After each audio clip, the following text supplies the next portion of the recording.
Well, there's Simon's engine, the heartbeat of Simon. It's on the engine stand. You guys remember the last video, I had some exhaust temperatures that were colder on 3 than 1, and compression test kind of said I had 3 lazy cylinders, I guess you call it, and I managed to get through a leak down test, and it was the same way. It actually gave me the same information. Let me introduce myself, everybody. It's Clinton with Oval Window Racing, and it's kind of a cold, dreary day outside, and we're going to work here in the garage. At least it's starting to warm up. We got some rain. I was able to get some leaves done the last couple of days, so got more leaves to do. But what we're going to do after I clean off the bench here is I'm going to do a recap on the Gapula. You see what that is? If you guys remember earlier, I did a video on, I had it upside down, the Gapula. I did a review on this tool earlier this year. And yeah, it's a tool. If you haven't seen that video, I'll try to remember to link it down. It's a tool built by, designed and built by a local friend here, Antilag Racing, Warren over there. I'll give him props down below too. I'll try to remember to link his Instagram. If you guys are interested in this, I believe he still probably has some. He's got some newer versions, different colors. But I've used it again, and I got a hack done on it. Probably 99% of you won't really need to do the gap, but that's what I'm going to cover here in this video. But before I can show you what I did to it, I'm going to show you why I did it. So hold on. All right, before we move on too long, I wanted to show you guys I guess it's not an eBay turbo, but it's a Facebook Marketplace turbo. I bought a rebuild kit and tore it apart and went through it. I'm not saying I did it right, but all the pieces seem to go back together, or the puzzle as I like to call it, and everything seems to spin nicely. Nice and smooth. No rubbing. So the only way to really find out is to eventually put it on the car and give it a test or a spin. But yeah, back onto the spark plugs. All right, we're back to the bench again. Got some stuff laid out here. Forgot the Gapula. What we got going on here is you got your 3 average spark plugs, I guess you'd call it. Volkswagen Type 1, and I believe the Type 3, it's 3, uses what they call a 1/2-inch reach plug.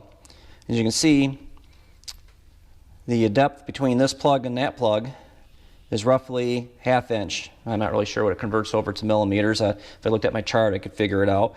But these were 14 millimeter thread. And that's pretty much, as far as I know, all the Type 1 engines up until the probably 78 or 79 were all the 1/2-inch reach plugs. I'm not quite sure on what was built in Mexico and Brazil, if they ever went over to the 3/4 inch plug. I never really dealt with any of those engines. But here's a Type 1 Volkswagen head. This they would call a dual port. As you can see, there's 2 intake ports. The early engines only had 1 intake port. They called them a single port. They're kind of like a Siamese port. The intake, they shared the same intake from cylinder to cylinder.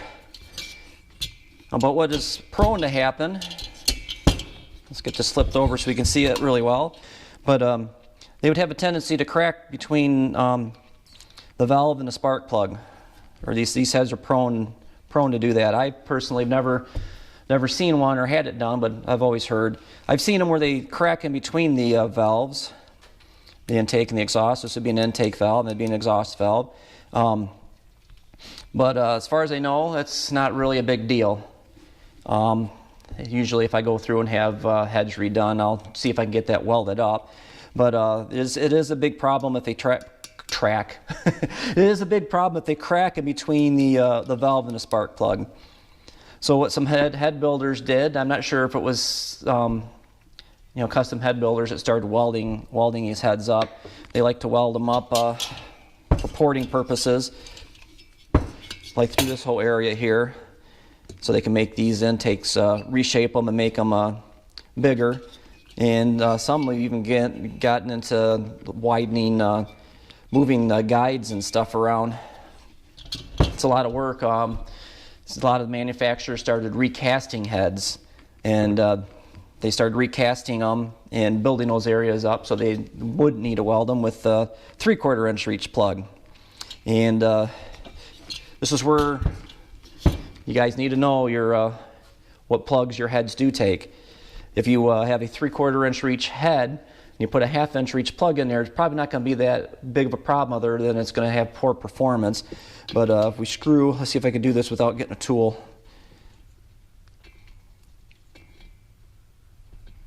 Well, that one's not going to go in there by hand. This one seems to be working.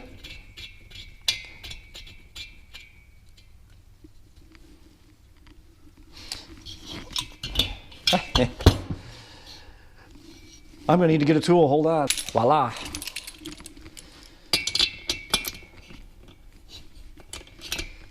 I'm watching me not be able to get this back out. We'll get that screwed in there. Here's the problem. See how much further that sticks out? You could possibly wind up, I don't know if you can see it in the camera or not, you could possibly wind up having the piston interfere with the spark plug. Then you're going to have lots of problems. So if you buy an engine, be sure to know what type of plugs yours take. And I'm not really sure when they started doing that. I'm going to probably say I first started seeing those in the late 80s. But then I noticed in like the early 2000s, someone decided to recast the heads again and run a 12 millimeter plug. When I mean 12 millimeter, it's the thread is 12 millimeter. And if you look at this one, that one, they're a lot thinner. And I do like, I had a set of these heads, and which is nice about them is the diameter of the plug is a lot smaller. So when it comes to running on bigger intake and manifolds and different port jobs, it's a lot easier to get these in and out. Tooling starts to get in the way with these plugs, and when you start building up this whole area here, it's just harder to get these 14 millimeters in and out. And I don't know if it was due to them finally opening up more heat ranges for the 12 millimeter plugs. It's one of my part suppliers said that. So I asked why didn't they ever do that sooner, and he said, well, it was something to do with the availability of heat ranges. But again, you got to know if you have a 12 millimeter plug, because this will not bolt in there. But yeah, with all that said, now let me get back onto the Gapula. Antilag Racing, written right on the Gapula. This is a great tool.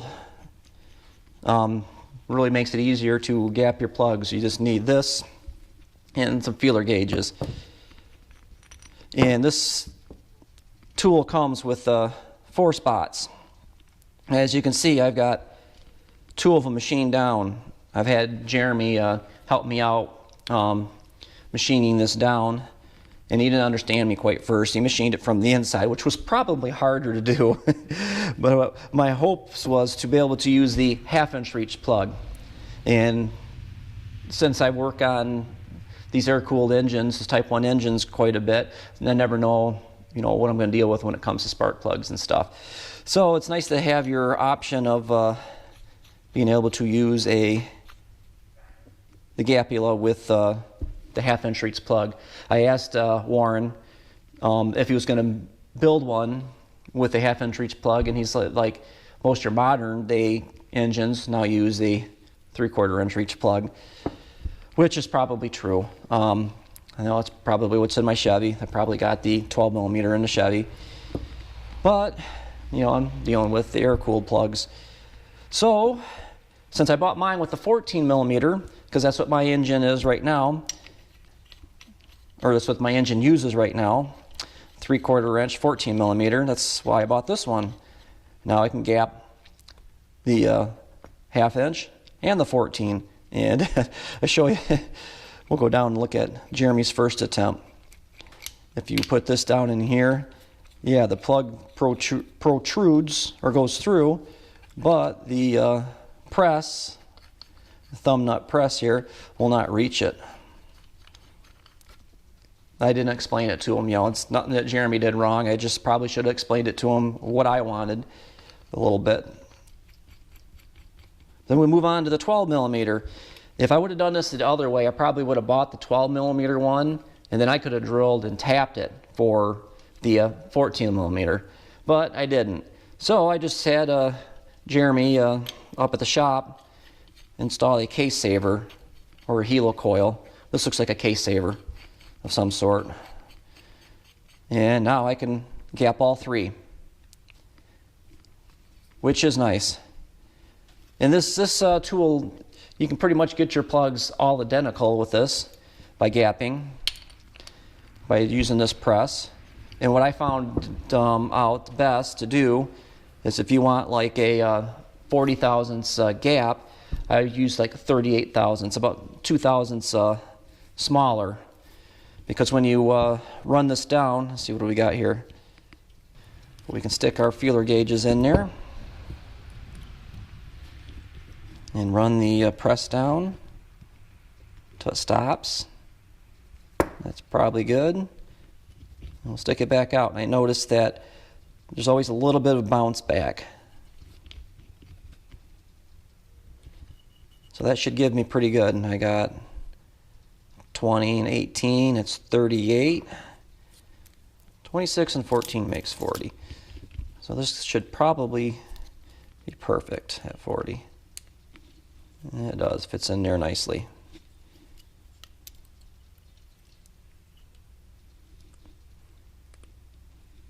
Yep, perfect. So, for the anti-lag Gapula, please check down below. I will leave Warren's contact information down below. And get to pulling down Simon's engine. I'm hoping I just need a valve job. I'll probably, since I had it tore down, I'll probably re-ring it. So right now I'm looking options for rings. If any other turbo guys out there have a favorite ring you like to use, preferably a top ring. I don't know if I'm going to continue running. Right now I'm running Gapula second rings by Total Seal. I don't know if I'm going to continue running those or not. I got to check them all out and see how the gaps are on everything. But yeah, if you guys have a favorite ring set down below as a material and brand, please leave me a comment. Right now I'm kind of looking at the Total Seals. Like I said, I'm probably not going to do the gapless this time. Like I was saying, 99% of you probably don't need to do this little hack. I just happen to deal with older Volkswagens that just happen to have 3 different types of plugs, but it is designed so you can do 4 at a time. I chose to do it this way because I was only using it to do 1 at a time because you still have to unscrew and screw in the thumb press. So it was no difference than screw in, unscrew the spark plugs. But yeah, great tool. Every toolbox should have one. So check down below. I'll leave the contact information down below for the Gapula. Until then, keep the flat side down and the shiny side up. We'll see you later.